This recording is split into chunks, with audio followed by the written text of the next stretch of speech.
V Anwar MLA സ്ഥാനം രാജിവെച്ചു. അദ്ദേഹം വാർത്താസമ്മേളനം നടത്തുകയായിരുന്നു. മമതാ ബാനർജിയുമായി സംസാരിച്ചതിന്റെ അടിസ്ഥാനത്തിലാണ് വളരെ പെട്ടെന്ന് ഇങ്ങനെ ഒരു തീരുമാനത്തിലേക്ക് എത്തിയത് എന്നാണ് അദ്ദേഹം പറയുന്നത്. മലയോര മേഖലയിലെ ജനതയ്ക്ക് വേണ്ടിയാകും തുടർന്നുള്ള പോരാട്ടം, ഒപ്പം പിണറായിസത്തിനെതിരെയുള്ള പോരാട്ടം, അതിന്റെ തുടക്കമാണ് ഇത് എന്ന് പറയുന്നു. നിലമ്പൂരിൽ ഉപതെരഞ്ഞെടുപ്പ് എന്നുള്ളത് അതിന്റെ തുടക്കമായിരിക്കുമെന്ന് പറയുന്നു.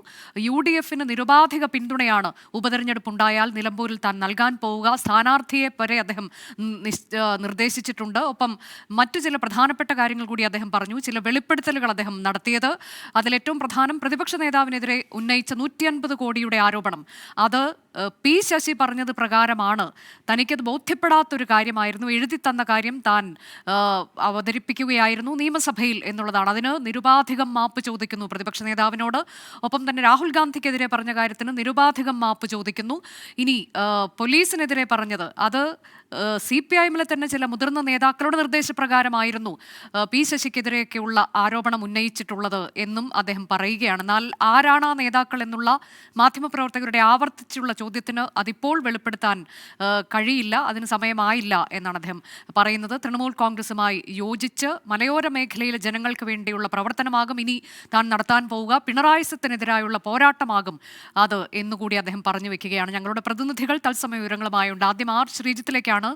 ശ്രീജിത്ത്, അങ്ങനെ ഒടുവിൽ അദ്ദേഹം രാജിവെച്ചിരിക്കുന്നു. തൃണമൂൽ കോൺഗ്രസുമായി ചേർന്ന് പ്രവർത്തിക്കും എന്ന് പറയുകയാണ്. ഇപ്പോൾ മെമ്പർഷിപ്പ് എടുത്തിട്ടില്ല, പക്ഷേ അതിലേക്ക് പോവുകയാണ്. പിന്നീട് എന്താണ് അദ്ദേഹത്തിന്റെ തുടർ നീക്കങ്ങൾ എന്നൊക്കെയുള്ളതിൽ ഇപ്പോൾ വ്യക്തത അദ്ദേഹത്തിനും വന്നിട്ടില്ല രാഷ്ട്രീയമായി. എന്നാൽ പ്രധാനപ്പെട്ട ചില വെളിപ്പെടുത്തലുകൾ അദ്ദേഹം ഇന്ന് നടത്തിയിട്ടുണ്ട്. നമുക്കത് ഓരോന്നായി പറഞ്ഞു പോകാം. ആദ്യം എന്താണ് ഇപ്പോൾ അദ്ദേഹം ചെയ്തിരിക്കുന്നത്? അത് മമതാ ബാനർജിയുടെ നിർദ്ദേശപ്രകാരമാണ് എന്ന് പറയുമ്പോൾ വളരെ വേഗം ഇങ്ങനെ ഒരു രാജിയിലേക്ക് അദ്ദേഹം ആദ്യം തീരുമാനിച്ചിരുന്നില്ല എന്നല്ലേ പറഞ്ഞത്?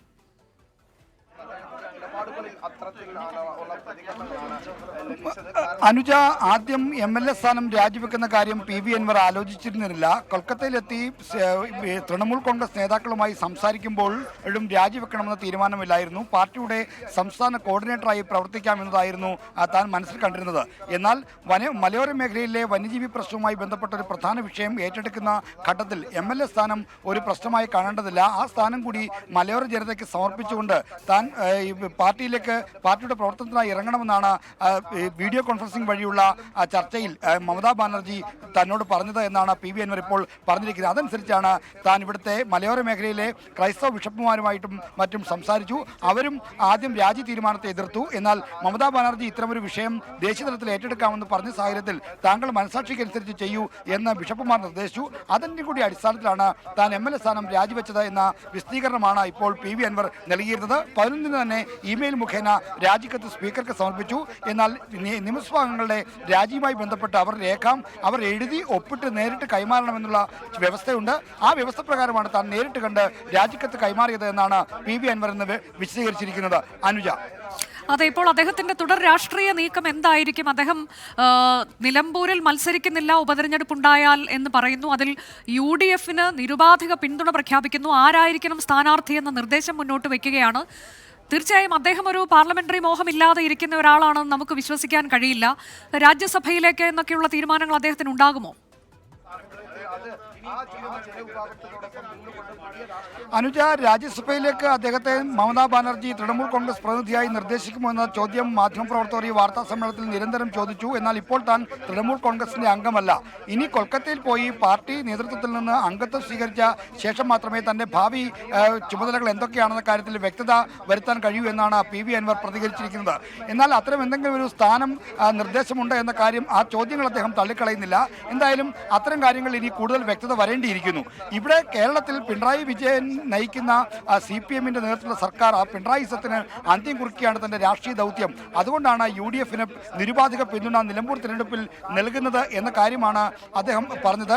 നിലമ്പൂർ അനുജ സൂചിപ്പിച്ച പോലെ നിലമ്പൂരിൽ UDF-ന് നിരുപാധിക പിന്തുണ നൽകുമെന്ന് പറയുമ്പോഴും അവിടെ ക്രൈസ്തവ മേഖലയിൽ നിന്നുള്ള മലയോര മേഖലയിലെ പ്രശ്നങ്ങൾ അറിയുന്ന ക്രൈസ്തവ സമുദായത്തിൽ നിന്നുള്ള ഒരാളെ മത്സരിപ്പിക്കുന്നതായിരിക്കും നല്ലത്. അതാണ് തന്റെ റിക്വസ്റ്റ് എന്ന UDF-ന് മുന്നിലുള്ള റിക്വസ്റ്റ് എന്നാണ് പറഞ്ഞത്. അങ്ങനെ പറഞ്ഞ അദ്ദേഹം Malappuram DCC president VS Joy മത്സരിക്കണമെന്ന നിർദ്ദേശം വെച്ചു. അത് അദ്ദേഹത്തിന്റെ ഭാവി രാഷ്ട്രീയ നീക്കങ്ങൾക്ക് ഉള്ള ഒരു നീക്കമായി കാണാമെങ്കിലും അത് അദ്ദേഹത്തിന്റെ ഒരു രാഷ്ട്രീയ കൗശലത്തിൽ പറ്റിയ പിഴവായി കൂടി കാണാം. അദ്ദേഹം UDF-നെ അനുനയിപ്പിക്കാൻ വേണ്ടിയാണ് പ്രതിപക്ഷ നേതാവ് VD സതീശനെതിരെ ഉന്നയിച്ച ആരോപണത്തിൽ ഖേദം പ്രകടിപ്പിച്ചു. അത് ശശി എഴുതി ടൈപ്പ് ചെയ്തതെന്ന കാര്യങ്ങളാണ് താൻ നിയമസഭയിൽ വായിച്ചത്.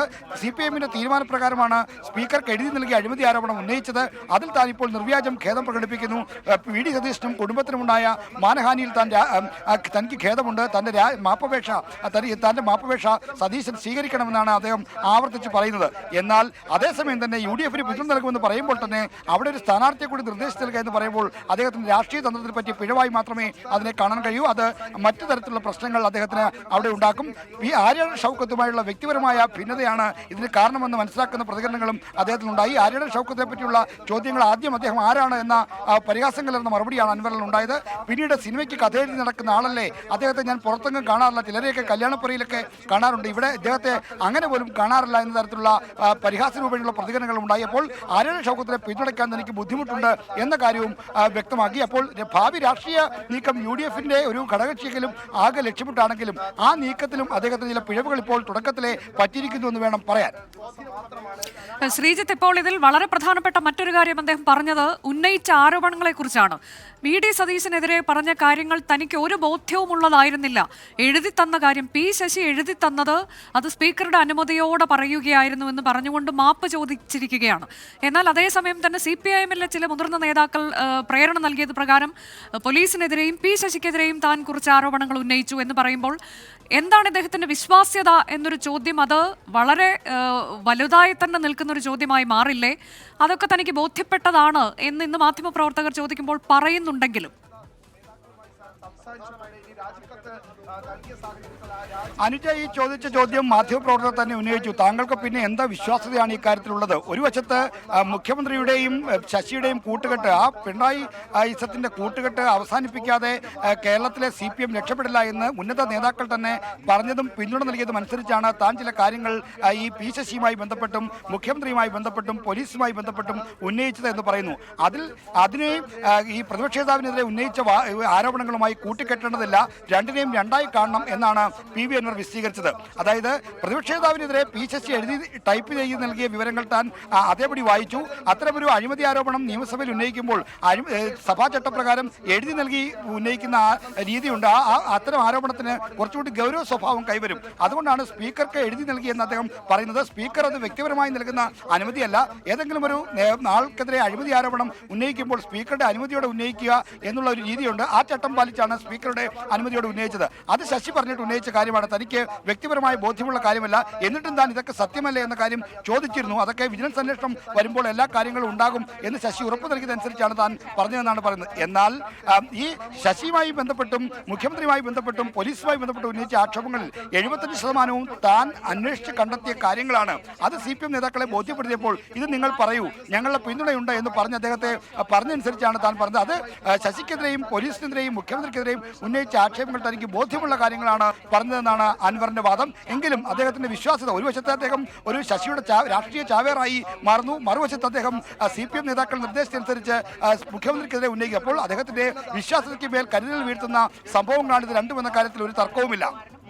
അതാണ് ഇന്നിപ്പോൾ വളരെ പ്രധാനപ്പെട്ട ചില കാര്യങ്ങൾ PV അൻവർ പറയുമ്പോൾ അദ്ദേഹത്തിന്റെ തന്നെ വിശ്വാസ്യത ഇവിടെ കൊണ്ട് നിർത്തിയിരിക്കുന്നു എന്ന വലിയ ചോദ്യം ബാക്കിയാവുകയാണ്. താൻ ഉന്നയിച്ച ആരോപണങ്ങൾ, പ്രതിപക്ഷ നേതാവിനെതിരെ പറഞ്ഞ ആരോപണം, അത് ശശി എഴുതി തന്നത് താൻ പറയുകയായിരുന്നു എന്ന് പറയുന്നു സ്പീക്കറുടെ അനുമതിയോടെ. എന്നാൽ അജിത് കുമാറിനും ശശിക്കുമെതിരെയൊക്കെയുള്ള ആരോപണങ്ങൾ, പോലീസിനെതിരെ വന്ന ആരോപണങ്ങൾ, അതിൽ CPIM-ലെ മുതിർന്ന നേതാക്കളുടെ നിർദ്ദേശപ്രകാരം താൻ ഉന്നയിച്ചതാണ് എന്ന് പറയുകയാണ്. എന്നാൽ അത് ബോധ്യപ്പെട്ട കാര്യങ്ങളാണ്, അന്വേഷിച്ച് തനിക്ക് ബോധ്യപ്പെട്ടതാണ് എന്നുകൂടി അദ്ദേഹം പറയുന്നുണ്ട്. പക്ഷേ ഒരു ആരോപണം ഉന്നയിച്ച ആൾ തന്നെ പിന്നീട് അത് തള്ളിപ്പറയുകയും മാപ്പ് ചോദിക്കുകയും ചെയ്യുന്ന പശ്ചാത്തലത്തിൽ വിശ്വാസ്യത വളരെ പ്രധാനപ്പെട്ട ഒരു ചോദ്യമായി ഉയർന്നു നിൽക്കുകയാണ്. എന്താണ് അദ്ദേഹത്തിന്റെ പുതിയ രാഷ്ട്രീയ നീക്കങ്ങൾ? അത് തൃണമൂലിൽ ചേരുകയാണ്.